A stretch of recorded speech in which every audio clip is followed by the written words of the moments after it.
Olá, seja muito bem-vindo a essa nossa reflexão. Hoje a gente vai mergulhar, sabe, na alma de um verdadeiro gigante da fé, Santo Afonso Maria de Ligório. E o nosso objetivo é desvendar um dos mistérios mais bonitos da nossa fé.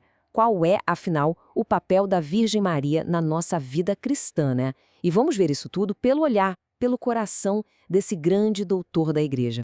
Com certeza, em algum momento você já deve ter ouvido aquela frase, né? Aquela máxima dos santos ad Jesum per Mariam, ou seja, a Jesus por Maria. Agora vamos pensar juntos. Isso é só um ditado bonito, uma frase de efeito? De jeito nenhum. Na verdade, isso é o resumo de uma arquitetura divina, de um plano de Deus. Mas o que isso quer dizer, teologicamente falando? Por que será que Deus, na sua sabedoria infinita, quis que o caminho mais seguro para a gente chegar no filho passasse justamente pelo coração da mãe?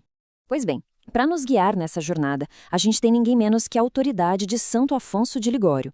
E olha que interessante, ele foi proclamado doutor da Igreja exatamente pela clareza e pela segurança da sua doutrina.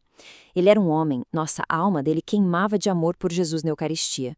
E para ele era simplesmente impossível, teologicamente impossível, entender o mistério da encarnação sem pensar na presença constante, ativa, cooperadora de Maria. Ok, vamos começar a entender a doutrina mariana de Santo Afonso. E o primeiro ponto, que é fundamental, é o seguinte: a teologia dele não nasce de uma teoria fria, de uma especulação de escritório. Não. Ela nasce de uma experiência de fé profundíssima. A teologia dele, na verdade, é uma devoção que virou doutrina. Era literalmente a paixão da vida dele, e isso transbordou em escritos que, olha, iluminam a Igreja até hoje.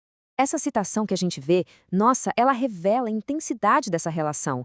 Santo Afonso, veja bem, não enxergava Maria como uma figura secundária, sabe? Alguém lá no cantinho. Para ele, ela estava intrinsecamente, inseparavelmente unida ao mistério de Cristo. A fonte chega a dizer que o amor dele por ela parece que ultrapassou todos eles. E atenção, esse amor todo não era um sentimentalismo barato. Era o motor da teologia dele, era a lente através da qual ele enxergava todo o plano da salvação. Então, vamos avançar um pouco na estrutura do pensamento dele.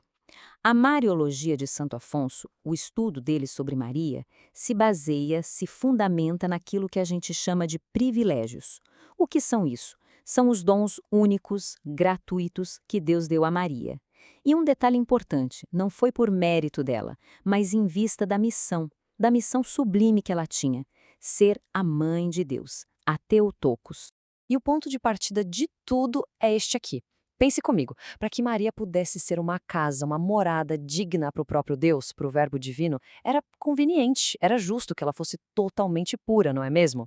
É por isso que, por um privilégio único de Deus e antecipando os méritos da paixão do seu filho, ela foi preservada, protegida da mancha do pecado original desde o primeiro segundo da sua existência. Ela foi redimida de um jeito muito mais sublime.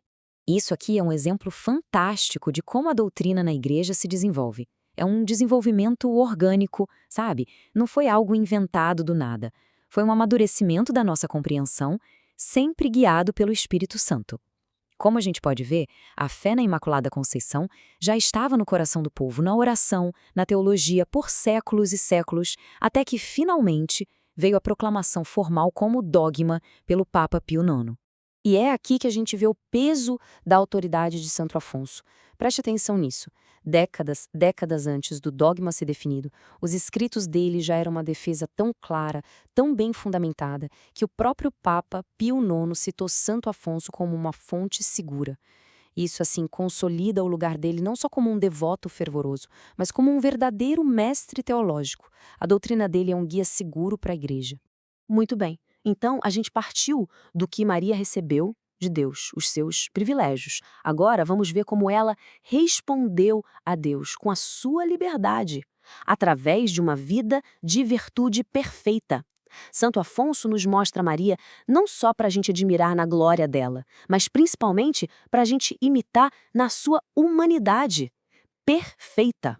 Essa comparação aqui, que vem lá dos primeiros padres da Igreja, como Santo Irineu, e que Santo Afonso amava, é de uma profundidade, olha, imensa. Pense bem. De um lado, Eva, no paraíso que deu ouvidos à serpente, e a incredulidade dela fechou as portas do Éden para a gente. Do outro lado, Maria, em Nazaré, que dialogou com o anjo Gabriel, e a fé inabalável dela nos abriu as portas do céu. A fé de Maria é literalmente o antídoto divino para a desobediência de Eva. E o legal de Santo Afonso é que ele não fica só na teoria, ele nos dá um mapa, um guia prático para a santidade. Cada uma dessas virtudes que a gente vê aí, a fé que não duvida, a paciência que suporta tudo, a humildade que se esvazia de si mesma, cada uma delas é um caminho concreto para a gente se parecer mais com Cristo. Olhar para Maria é como ter um espelho seguro para a nossa própria vida espiritual. Vamos parar um pouquinho aqui na paciência. Atenção! Não é uma paciência passiva, de quem só aceita tudo e pronto. Não, é uma fortaleza heróica. Lá, aos pés da cruz, o sofrimento de Maria foi uma participação íntima, ativa, na redenção de Cristo. Foi bem ali, no pico da dor, que ela, como a nova Eva, aceitou ser mãe de todos nós, nos gerando para a vida da graça no corpo místico do seu filho. E tudo isso nos leva para a parte final da nossa reflexão, que é a seguinte. Tá, mas e hoje? Como a gente se relaciona com essa mãe? Depois de ver os privilégios e as virtudes dela, agora a gente consegue entender o papel que ela tem no céu como nossa rainha e nossa intercessora. Uma intercessora, aliás, onipotente. A lógica de Santo Afonso aqui é de uma clareza impecável. É simples e profundo. Se Jesus é o rei do universo por natureza, então a mãe dele é, por graça, a rainha. Só que o trono dela não é um trono de poder que assusta, que intimida. É um trono de misericórdia. Ela é uma rainha cujo poder é justamente se inclinar para ouvir o mais miserável dos pecadores e levá-lo até o rei.